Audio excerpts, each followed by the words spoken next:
Bonjour à tous, j'espère que vous allez bien. Aujourd'hui, on se retrouve pour une nouvelle étude. Donc, la dernière fois, on avait parlé des lois des proches parents d'un défunt et leur relation avec l'obligation de réciter le Kriyat Shema. Et donc, là, on va s'intéresser aux membres du cortège, aux membres du cortège funéraire. Donc là, on parle plus des proches parents, on parle vraiment que des membres du cortège funéraire. Donc, on va expliquer. C'est une Mishnah qui n'est pas très compliquée. Il faut juste comprendre de quelle façon ça se passait les cortèges funéraires à l'époque. Donc, il faut savoir que comment ça se passait. Il y avait le mort, pas le mort, n'importe quoi, l'endeuillé, qui était un endroit, et il y avait différentes rangées devant lui de personnes qui étaient là pour le consoler. Normalement, une image va apparaître. Voilà.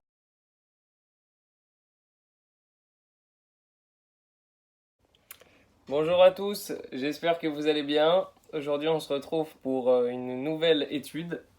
Donc, la dernière fois, on avait parlé des lois des proches parents d'un défunt et leur relation avec l'obligation de réciter le Kriyat Shema.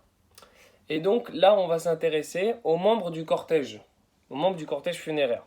Donc là, on parle plus des proches parents, on parle vraiment que des membres du cortège funéraire.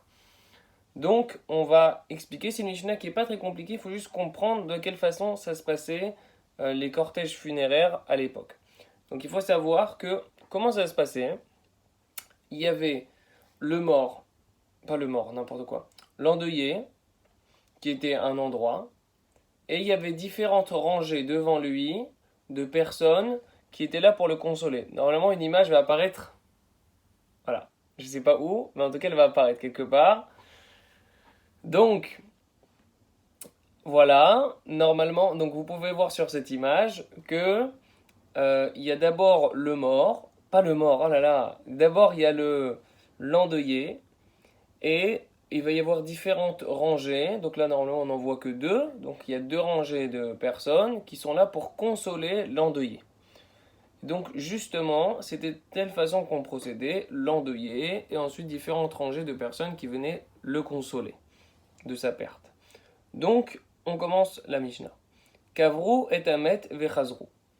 Donc lorsque les membres du cortège funéraire, ils ont enterré le mort, et qu'ensuite ils sont revenus sur l'esplanade, donc l'esplanade là où justement les endeuillés ils sont assis, alors qu'est-ce qui se passe? Irolin leatril veligmor achelo yagiu lashura.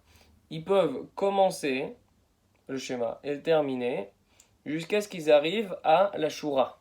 C'est quoi la shura? La shura, c'est la rangée. La rangée où se trouvent justement ceux qui présentent leurs condoléances aux endeuillés, ceux qui vont les réconforter.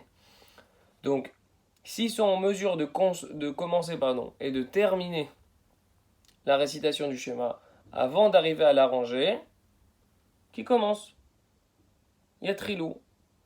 Imicholin leatril veligmor achelo yagiu lashura, yatrilou.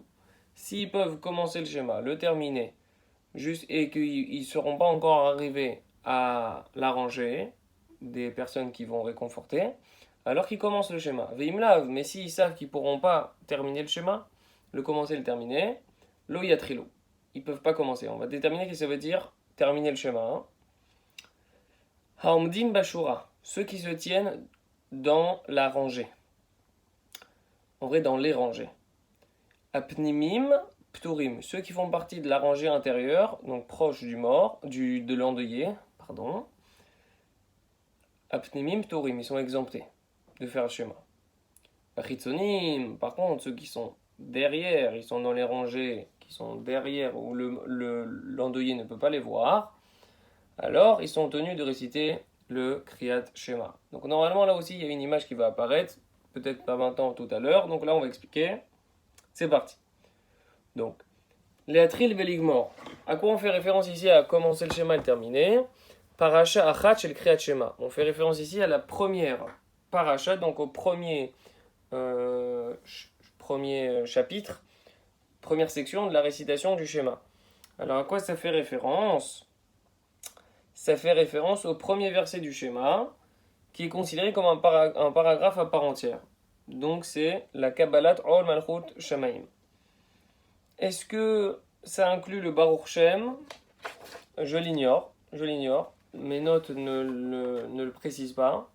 Mais apparemment, ça n'inclut que Shema Israël, Hashem Elokeinu, Hashem Echad. Parce que Minatora, d'après tout le monde, c'est que ce passouk-là qui est Minatora. Ensuite, même le Baruch Shem, c'est Misafek. C'est un doute, est-ce que c'est Minatora ou pas? Quoi qu'il en soit. L'Atril Veligmor, ça fait référence juste au premier pasouk. Si le type il sait qu'il n'aura pas le temps de se concentrer pour pouvoir réciter le premier pasouk, disons que ça lui prend 15 à 20 secondes pour pouvoir se concentrer bien, et il sait qu'il arrivera dans 5 secondes, alors il ne peut pas commencer. Alors c'est quoi la Shura? Donc, il explique Barthénora, le Rav mi Barthénora. Shayu osim shurot seviv ahavel lenachamo beshuvam minakever. Pourquoi? Parce qu'il y avait comme habitude, disons, je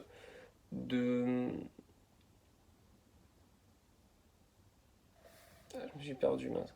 Ils avaient l'habitude de faire des rangées tout autour de l'endeuillé afin de le consoler lorsqu'il revenait de l'enterrement. Donc il l'avait enterré, le mort, et ensuite ils viennent à un endroit spécial où l'endeuillé se tient et les chourottes, donc les rangées, se tiennent les unes derrière les autres pour consoler l'endeuillé de sa perte.